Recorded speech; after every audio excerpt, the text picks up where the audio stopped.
नमस्कार मेरे प्यारे साथियों, कैसे हैं आप सब लोग। स्वागत है आपका इस यूट्यूब चैनल पर। तो पहला क्वेश्चन देखिए लिखा हुआ है। पहला क्वेश्चन है हमारा,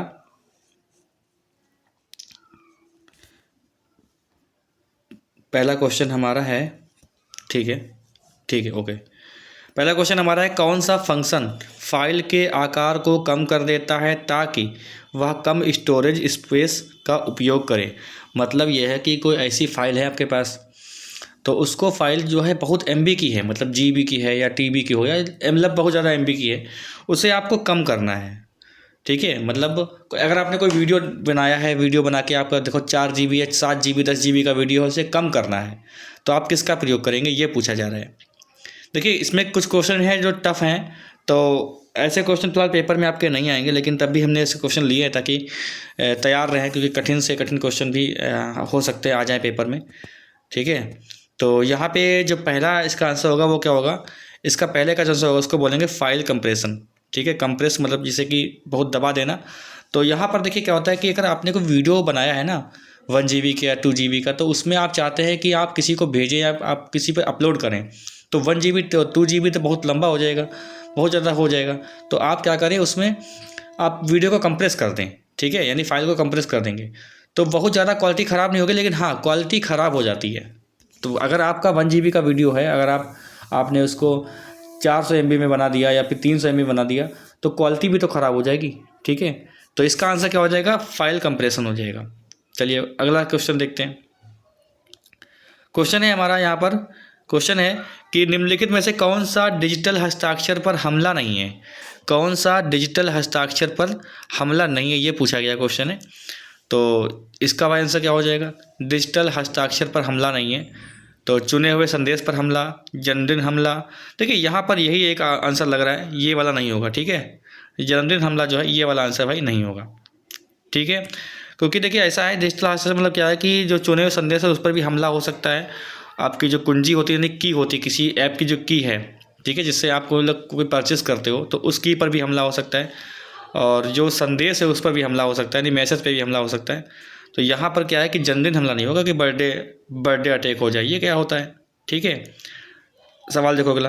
अगला सवाल हमारा है कि एन्क्रिप्शन वायरस निम्नलिखित में से किस विशेषता से संबंधित है।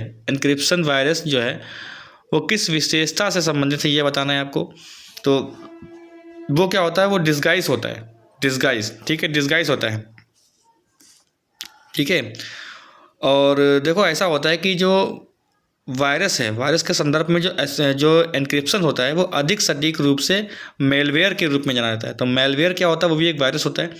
तो इसमें क्या होता है कि आमतौर पर डिस्गाइज्ड जो होते हैं, कि इसकी विशेषता क्या है कि ये जो है एक मेलवेयर होता है ये। ठीक है, चलिए अगला क्वेश्चन देखिए। अगला क्वेश्चन लिखा हुआ है कि टच स्क्रीन पर लाइट पेन का उपयोग करने के क्या फ़ायदे हैं। टच स्क्रीन पर लाइट पेन का उपयोग करने के क्या फ़ायदे हैं। तो फ़ायदे हैं या हैं, ये दो वाले के यहाँ पर। तो यहाँ पर देखो क्या होता है कि अगर आपके पास टच स्क्रीन है, तो उसमें लाइट पेन का अगर आप प्रयोग कर रहे हो ना, तो इसकी स्थिति सटीकता अधिक होती है। अगर आपके पास मतलब नहीं देखा होगा कि बहुत लोग जैसे जो आपने देखा होगा कि जो नोट पैड वगैरह होते हैं, फिर जो उसमें नोटबुक नहीं नोटबुक एप्पल के होते हैं, उसमें आपने देखा होगा सैमसंग का फ़ोन बहुत महंगा आता है, उसमें आपके पास एक पेन होता है जिससे लोग ड्राइंग बनाते हैं, तो उंगली से तो बना नहीं पाओगे। तो पेन जो लाइट पेन होता है ना, लाइट पेन, उस पर बहुत अच्छी सी सटीकता से काम हो जाता है, बहुत ही अच्छे डिटेल भर सकते हो, रंग भर सकते हो, छोटी छोटी बारीकी चीज़ें कर सकते हो। तो इसमें क्या हो जाएगा कि इसकी सटीकता जो है ना, इसकी सटीकता अधिक है। ये इसके फ़ायदे होते हैं लाइट पेन के, तभी तो महंगे फ़ोनों में आते हैं, सस्ते फ़ोन में तो आते भी नहीं है ये। ठीक है, अगला सवाल देखो। सवाल है थोड़ा बड़ा सवाल है हमारा। सवाल है, कौन सा टूल के एक सेट को संदर्भित करता है जो यूज़र को न्यूनतम खर्च पर सार्वजनिक और निजी दोनों क्लाउड को बनाने, ऑटोमेट करने, मैसेज करने की अनुमति देता है। ये आपसे पूछा गया है। तो इसका सवाल क्या हो जाएगा, इसका आंसर क्या हो जाएगा भाई, इसका आंसर हो जाएगा, देखिए इसको पढ़ लीजिए, अपने आप सोच लीजिए और बताइए क्या आंसर होगा। तब तक हम बताते हैं आपको। ओपन स्टैक इसका आंसर हो जाएगा। कुछ क्वेश्चन इसमें कठिन है, हमने बताया भाई, कुछ क्वेश्चन इसमें कठिन भी हैं। चलिए अगला क्वेश्चन देखते हैं। आईटी अधिनियम 2000 के अनुसार गोपनीयता और निजता हनन के लिए दंड कितने वर्ष की अवधि तक कारावास अथवा कितने रुपए का जुर्माना अथवा दोनों है। तो ये बताना है आपको। तो इसका उत्तर क्या हो जाएगा, इसका भाई उत्तर क्या होगा, इसका उत्तर होगा 2 और 1, यानी दंड जो है वो 2 वर्ष की अवधि तक ही है, और जो अथवा जो जुर्माना है वो कितना होगा, वो 1, यानी अथवा 1 रुपये का तक का जुर्माना अथवा दोनों है। ठीक है, चलिए अगला सवाल देख लेते हैं। सवाल देखिए अगला क्या है। ऐसा व्यक्ति, यहाँ पे लिखा हुआ है कि एक ऐसा व्यक्ति है जो एक ऑनलाइन समुदाय में भड़काऊ या विषय से हटकर मैसेज पोस्ट करके जानबूझकर झगड़ा शुरू करके या लोगों को परेशान करके इंटरनेट पर कलह पैदा करता है, उसे क्या कहते हैं। तो देखो ये क्या होता है, ये तो आप देखते होगे अक्सर क्या होता है इसमें, क्या होता है नेटिजन, डिजिटल सिटीजन, ये क्या हो, इंटरनेट ट्रोल होता है, ट्रोल हो रहे हैं। ठीक है, जानबूझकर जो है झगड़ा शुरू हो रहा है, ट्रोल किए जा रहे हैं, ये तो बहुत ज़्यादा प्रचलन में रहता है। सवाल देखिए अगला लिखा हुआ है कि नीचे दिए गए विकल्पों में कौन सी इंटरनल मेमोरी की प्रमुख विशेषता नहीं है। इंटरनल मेमोरी जो लग के आती है अपने के कंप्यूटर में, उसकी विशेषता भाई नहीं है।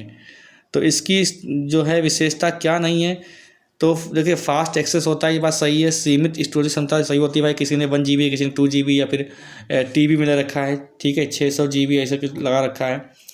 और टेम्परेरी स्टोरेज भी होता है। ठीक है, तो यहाँ पर कोई स्टोरेज नहीं है, ये कोई विकल्प थोड़ी ना है, ये विशेष कोई ना कोई तो स्टोरेज होगी ही होगी, है नहीं। तो ये विकल्प गलत लग रहा है।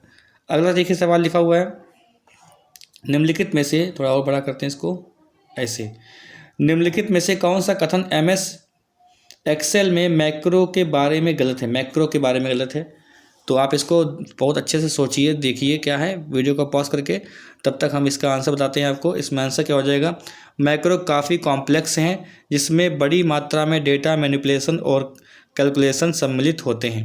ठीक है, तो ये भाई गलत हो गया विकल्प। चलिए अगला सवाल देखिए, लिखा हुआ है साइबर सुरक्षा की विशेषता या विशेषताएं हैं। साइबर सुरक्षा की विशेषता या विशेषताएं हैं, क्या है बताइए भाई। तो क्या हो जाएगा इसका आंसर, देखिए ये तो हो जाएगा सार्वजनिक, मतलब जहाँ पर लिखा हो ना उपयुक्त सभी, तो वहाँ पर आप तुक्का मार सकते हो, तो वो सही हो जाता है। अनुपालन भी है, आंतरिक खतरों से प्रतिरक्षा भी है, खतरे की रोकथाम भी है, ये भी साइबर सुरक्षा की विशेषताएं हैं ये। सोशल मीडिया ऑप्टिमाइजेशन क्या है। सोशल मीडिया ऑप्टिमाइजेशन क्या है, ये आपको बताना है। तो यहाँ पर क्या बताना, देखिए यहाँ पर क्या होता है, सोशल मीडिया ऑप्टिमाइजेशन क्या होता है, सोशल नेटवर्क द्वारा आसानी से प्रचार प्रसार करना, ये इसका उत्तर हो जाएगा। ठीक है, सोशल नेटवर्क द्वारा आसानी से प्रचार प्रसार करना, ये इसका उत्तर है। अगला देखिए क्वेश्चन है हमारा, यह एक नेटवर्किंग डिवाइस है जो कई कंप्यूटर को जोड़ने या संचार करने वाले डिवाइस के दौरान नेटवर्क ट्रैफिक को फिल्टर करता है। फिल्टर करने की बात हो रही है यहाँ पर बात हो रही है फिल्टर करने की। ठीक है, तो ये हो जाएगा आंसर स्विच, इसका आंसर क्या हो जाएगा, स्विच हो जाएगा। ठीक है, देखिए यहाँ पर एक चीज़ लिखा हुआ है, ये लिखा हुआ है राउटर। तो यहाँ पर राउटर क्या होता है, राउटर समझ लो क्या होता है। राउटर भी एक इंटरनेट चलाने वाला उपकरण होता है। ठीक है, तो राउटर एक 3 परत उपकरण होता है, भौतिक, डेटा लिंक और नेटवर्क परत। बस इतना ही आप समझ लीजिए। और यहाँ पर देखो, यहाँ पर क्या होता है, गेटवे। तो ये गेटवे क्या चीज़ होता है भाई, गेटवे जो होता है ना, वो जैसे कि यहाँ से आप इंटरनेट चला रहे हो, यहाँ से इंटरनेट जो कनेक्शन है वो आपका अमेरिका से हो रहा है, तो उसको गेटवे के माध्यम से होता है वो। ठीक है, अब बात करते हैं रिपीटर की। तो रिपीटर क्या चीज़ होती है, रिपीटर एक उपकरण है जो संकेत प्राप्त करता है, और इसे पहले की, देखो यहाँ पर रिपीटर लिखा हुआ है। रिपीटर का मतलब होता है, देखो मॉडेम में रिपीटर राउटर सब मिक्स होता है। ठीक है, और ये एक चैप्टर होता है नेटवर्किंग का, उसमें आपको डिटेल में मिल जाएगा ये चीज़। यहाँ पे आपको हम कम शब्दों में समझा नहीं सकते, लेकिन आप समझ लीजिए कि रिपीटर क्या होता है। रिपीटर भी एक उपकरण है, यानी मशीन है जो संकेत प्राप्त करता है, और इससे पहले कि यह बहुत कमज़ोर या दूषित हो जाए, रिपीटर मूल बिट पैटर्न को पुनः उत्पन्न करता है और डेटा भेजता है। ठीक है, यहाँ पर आप इतना ही समझ लीजिए, बाकी कभी मौका लगता है तो नेटवर्किंग आपको पढ़ाएंगे तो समझ में आएगा आपको। ठीक है, बाकी गेटवे आप समझ गए होंगे। गेटवे क्या होता है, गेटवे जो होता है वो अदर इंटरनेट को जोड़ता है। एक्टिव मेमोरी लोकेशन एड्रेस रखता है, ये क्या है, इसका आंसर क्या हो जाएगा, एक्टिव मेमोरी लोकेशन का एड्रेस रखता है, ये क्या चीज़ है। तो इसका लोकेशन जो रखता है वो रखता है मेमोरी एड्रेस रजिस्टर में। यहाँ पे आप तुक्का मार सकते हो, मेमोरी लोकेशन है तो मेमोरी एड्रेस रजिस्टर यहाँ पे, ठीक है, ये हो सकता है। चलिए अगला क्वेश्चन देखते हैं। सेकेंड लास्ट क्वेश्चन देखिए, यहाँ पर लिखा हुआ है DHTML का पूर्ण रूप क्या है। DHTML का पूर्ण रूप पूछा गया है, ठीक है, ये क्या है बताना है आपको। तो यहाँ पर देखिए लैंग्वेज लिखा होता है, लेकिन ये प्रोग्रामिंग लैंग्वेज नहीं होती है। तो आप इतना देखो यहाँ पर, ये तो आपको पता ही होगा अगर आप पढ़ते होंगे तो।